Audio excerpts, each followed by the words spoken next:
ಇವತ್ತು ಮಂಕುತಿಮ್ಮನ ಕಗ್ಗ.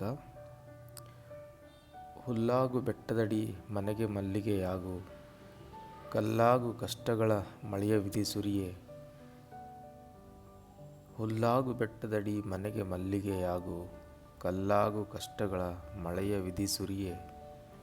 ಬೆಲ್ಲ ಸಕ್ಕರೆಯಾಗು ದೀನ ದುರ್ಬಲರಿಂಗೆ, ಬೆಲ್ಲ ಸಕ್ಕರೆಯಾಗು ದೀನ ದುರ್ಬಲರಿಂಗೆ. ಎಲ್ಲರೊಳಗೊಂದಾಗು ಮಂಕುತಿಮ್ಮ, ಎಲ್ಲರೊಳಗೊಂದಾಗು ಮಂಕುತಿಮ್ಮ. ಇದರ ಅರ್ಥ, ಮನುಷ್ಯನ ಜೀವನದಲ್ಲಿ ಅವಶ್ಯಕವಾದ 4 ಮುಖ್ಯ ಗುಣಗಳು. ವಿನಯ, ಹುಲ್ಲಿನಂತೆ ವಿನಯದಿಂದಿರು. ಸಂತೋಷ ನೀಡುವ ಸ್ವಭಾವ, ಮಲ್ಲಿಗೆಯಂತೆ ಸುವಾಸನೆ ಅಂದರೆ ಸಂತೋಷ ಬೀರು. ಧೈರ್ಯ ಮತ್ತು ದೃಢತೆ, ಕಷ್ಟಗಳಿಗೆ ಕಲ್ಲಿನಂತೆ ಗಟ್ಟಿಯಾಗಿರು. ಕರುಣೆ ಮತ್ತು ದಯೆ, ಬಡವರಿಗೆ ಬೆಲ್ಲ ಸಕ್ಕರೆಯಂತೆ ಸಿಹಿಯಾಗಿರು.